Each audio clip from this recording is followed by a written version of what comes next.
بچے کا ان کے بارے میں اللہ کے رسول صلی اللہ علیہ وسلم فرماتے ہیں الحقوا الفرائض باہلھا، یعنی اصحاب فروض کے جو حصے مقرر ہیں ان کے حصے ادا کرو، جتنا دینا ہے وہ دیا کرو، اور جو کچھ بچ جائے گا لأولا رجل ذکر، لہذا ویسے کرتے ہیں ہمیں جو مرد آدمی ہیں اس کے رشتہ دار میں سے اسباب میں سے جو ہے ان کا وہ مال ہو جائے گا، حصوں کو دینے کے بعد جو کچھ بچے گا اسباب کو دیا جائے گا، بیٹا وغیرہ ان کو دیا جائے گا۔ حضرت یا باقی کا جو باب ہے باب ما جاء فی میراث الجدی، دادی دادا نانی وغیرہ کے احکام اس میں بتایا جاتے ہیں۔ عن عمران بن حسین قال جاء رجل للنبي صلی اللہ علیہ وسلم فقال ان ابن ابنی مات فما لي من میراثه فقال لك السدس فلما ولى دعاه فقال لك سدس آخر فلما ولى دعاه قال ان السدس الآخر لك طعمة، هذا حدیث حسن صحیح۔ حضرت عمران بن حسین رضی اللہ تعالیٰ عنہ سے روایت انہوں نے کہا کہ ایک آدمی آئے نبی کریم صلی اللہ علیہ وسلم کی بارگاہ میں، انہوں نے کہا ان ابن ابنی، یقیناً میرے بیٹے کا بیٹا فوت ہو چکا ہے، ماتا یعنی فوت ہو چکا، فما لی من میراث، اس کے میراث میں سے میرا کیا حصہ ہے، میرا مجھے کیا ملے گا؟ فقال لك السدس، اللہ کے رسول صلی اللہ علیہ وسلم فرمایا چھٹا حصہ تم کو ملے گا۔ فلما ولى دعاه، جب وہ پلٹ کر جانے لگے حضور نے فرمایا فقال لك السدس آخر، یعنی دوسرا چھٹا حصہ بھی تمہیں ملے گا۔ فلما ولى دعاه فقال ان السدس الآخر لك طعمة، پھر حضور نے جو ہے جب پلٹ کر جا رہے تھے فرمایا کہ جو دوسری مرتبہ میں نے تمہیں کہا چھٹا حصہ وہ زائد ہے، وہ جو دوسرا حصہ بھی دیا جا رہا ہے وہ زائد ہے تمہارے لیے۔ اس کی وجہ کیا ہے بتایا گیا، جیسا کہ اس کے بارے میں تھا یہ دادا وغیرہ کے بارے میں، یہ پہلے تو اصحاب فروض میں سے بھی آتے ہیں اور اسباب میں سے بھی آتے ہیں، اس لیے ہم کو دو طریقے سے حضور نے ارشاد فرمایا، اگر دونوں ملا کر سدس اور سدس دو سدس ملائیں گے تو سدس بن جائے گا، پہلے بھی سدس کہا جا سکتا تھا، اگر ایسا کہا جائے گا تو کسی کو یہ گمان ہوگا کہ شاید دادا کو سدس دینا فرض ہے، ضروری ہے، ایسا نہیں ہے، بلکہ بتایا گیا یعنی اصحاب فروض کو جو حصہ دیا جاتا ہے وہ اس کے بعد جو ہے کبھی کبھی وہ اسباب بھی بنتے ہیں، وہ بھی حصہ کو ضائع کیا جاتا ہے، اس لیے جو حضور نے دو مرتبہ کو ارشاد فرمایا۔ کبھی کبھی وہ محروم بھی ہو جاتے ہیں، میت کا اگر باپ موجود ہے دادا محروم ہو جاتا ہے، اسی طریقے سے میت کی دادی ماں موجود ہے دادی نانی وغیرہ محروم ہو جاتے ہیں، یعنی ایک اصول میراث میں سے ایک ہے کہ جو قریب کا رشتہ دار ہے وہ زیادہ حق رکھتا ہے، دور کا رشتہ دار محروم ہو جاتا ہے، باپ کی موجودگی میں دادا محروم ہو جاتا ہے، بیٹی کی موجودگی میں پوتا محروم ہو جاتا ہے، لہٰذا اس میں حضور نے جو ہے اس لیے دادا کے احکام میں سے جو ہے دو مرتبہ فرمایا الگ الگ کے سدس تم کو چھٹا حصہ ملے گا۔ اسی طریقے کی دوسری روایت بھی آئی ہے کہ میراث الجدتی، دادی اور نانی کے احکام کے بارے میں کہ کسی نے اس کا انتقال ہو گیا تو اس کے دادی اور نانی کو کیا ملے گا۔ قبیصة بن ذؤيب قال جاءت الجدة أبي الأم وأم الأبي وأم الأبي إلى أبي بكر فقالت إن ابن ابني وإن ابن ابنتي مات وقد أخبرت إن لي في الكتاب حقا، فقال أبو بكر ما أجد لك في الكتاب من حق وما سمعت رسول الله صلى الله عليه وسلم قضى لك بشيء وسأسأل الناس، قال فسأل الناس فشهد المغيرة بن شعبة إن رسول الله صلى الله عليه وسلم أعطاها السدس، قال فمن سمع ذلك معك؟ قال محمد بن مسلمة، قال فأعطاها السدس، ثم جاءت التي تخالفها إلى عمر، قال سفيان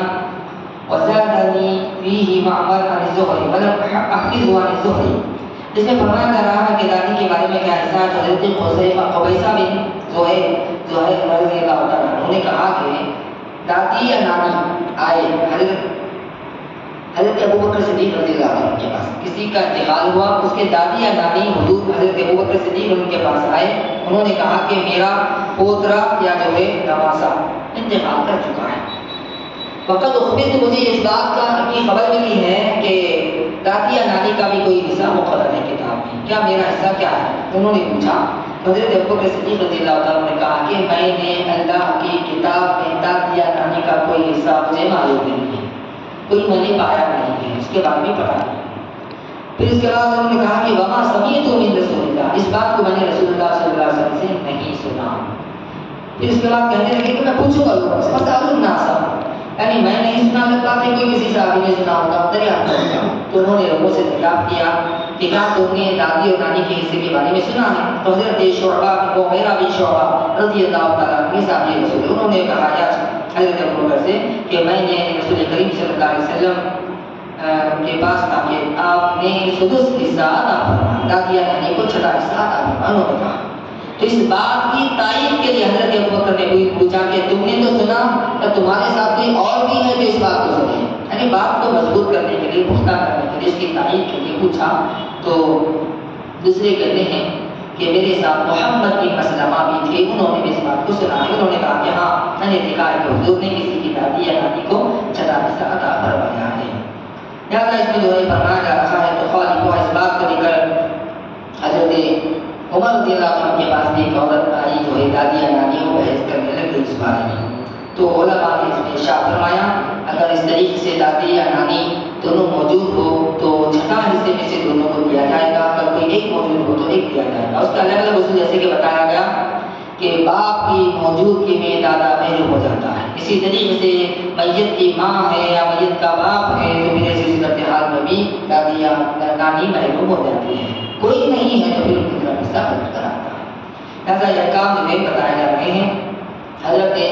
قبیصہ بن زہیر رضی اللہ تعالیٰ عنہ سے اسی طریقے سے ایک حدیث تشکیل لائی گئی ہے۔ پھر اس میں جو ہے فرمایا گیا باب ما جاء فی میراث الجدۃ مع ابنہا، جیسا کہ کہا گیا کہ بیٹا بھی موجود ہے تو دادی کو کیا حصہ ملے گا، یعنی باپ میت کا باپ موجود ہے تو اس کی جو حصہ ملے گا یا نہیں، تو اس حدیث میں بتایا جا رہا ہے، ایک حدیث میں لایا گیا حضرت عبداللہ بن مسعود رضی اللہ تعالیٰ عنہ نے کہا فی الجدۃ مع ابنہا انہا افضل جدۃ اطعمها رسول اللہ صلی اللہ علیہ وسلم سدسا مع ابنہا وابنہا حی۔ حضرت عبداللہ بن مسعود رضی اللہ تعالیٰ عنہ کہہ رہے ہیں کہ دادی کے بارے میں جبکہ اس کا بیٹا موجود ہو رسول کریم صلی اللہ علیہ وسلم نے ان کو چھٹا حصہ عطا فرمایا ہے جبکہ ان کا بیٹا موجود تھا، یعنی میت کا باپ موجود تھا۔ اس حدیث سے بتایا جا رہا ہے، مگر جمہور علماء یہی کہتے ہیں کہ جیسا کہ باپ اگر موجود ہے تو پھر دادا یا دادی کو جو حصہ نہیں ملتا۔ فلم یورثھا بعضهم، لہذا فرمایا گیا کہ انہیں کے بعد اس کو وارث قرار نہیں دیتے۔ باب ما جاء فی میراث الخال، خال کہتے ہیں ماموں وغیرہ کو، ماموں کا حصہ کیا ہے فرمایا گیا۔ حضرت ابو امامہ بن سہیل بن حنیف قال كتب معي عمر بن الخطاب الى ابي عبيدة ان رسول الله صلى الله عليه وسلم قال الله ورسوله مولى من لا مولى له والخال ورث من لا وارث له۔ حدیث پاک حضرت ابو امامہ بن سہیل بن حنیف رضی اللہ تعالیٰ عنہ سے روایت ہے، انہوں نے کہا کہ مجھے لکھا خط عمر بن خطاب رضی اللہ تعالیٰ عنہ نے ابو عبیدہ کی طرف کہ رسول کریم صلی اللہ علیہ وسلم نے ارشاد فرمایا اللہ اس کے رسول اس کے مولا ہیں جس کے کوئی مولا نہیں ہے، جس کا کوئی آقا نہیں اس کا اللہ اس کے رسول مولا ہوتے ہیں۔ آگے ارشاد فرماتے ہیں الخال وارث من لا وارث له، ماموں اس کا وارث بنتا ہے جس کا کوئی وارث نہ ہو، یعنی باپ موجود ہے، بیٹا موجود ہے، دادا موجود ہے تو پھر ماموں کا وارث نہیں بنتا، جب کوئی موجود نہ ہو تو پھر ماموں اس کا وارث بن سکتا ہے، کسی مرنے والے کا مال وغیرہ ہے ماموں ہے اس کا وارث بن سکتا ہے۔ لہٰذا اس میں بہت ہی باریک بینی سے بتایا گیا ہے کہ ماموں کس وقت بنتا ہے جبکہ اس کے کوئی وارث وغیرہ موجود نہ ہو، ذویل فروض نہ ہو، ذویل اور اسبات نہ ہو تو جو ہے ماموں وغیرہ جو ہے ذویل ارحام میں شمار کیے جاتے ہیں۔ ذویل ارحام کہتے ہیں جیسے کہ ماموں ہے، پھوپھی ہے، خالہ ہے، یہ لوگ ذویل ارحام میں آتے ہیں، جن کو کب حصہ ملے گا جبکہ اسبات بھی نہ ہو، ذویل فروض بھی نہ ہو۔ ذویل فروض یعنی جن کے حصے مقرر ہے وہ لوگ بھی نہ ہو، اسبات جو بیٹا وغیرہ ہوتا ہے وہ بھی نہیں ہے، کوئی نہیں ہے، تو پھر ایسی صورتحال میں ذویل ارحام ماموں وغیرہ کو حصہ دیا جائے گا۔ اور یہ جو حدیث میں فرمایا گیا کہ اللہ کے رسول فرما رہے ہیں اللہ اس کے رسول اس کے آقا ہیں جس کا کوئی آقا نہیں، اس کا مطلب یہ بتایا گیا ہے کہ وراثت کے بارے میں جو حدیث لائی گئی ہے اللہ کے رسول، جبکہ نبیوں کے بارے میں آیا ہے کہ وہ کسی کے وارث نہیں ہوتے، ان کا کوئی وارث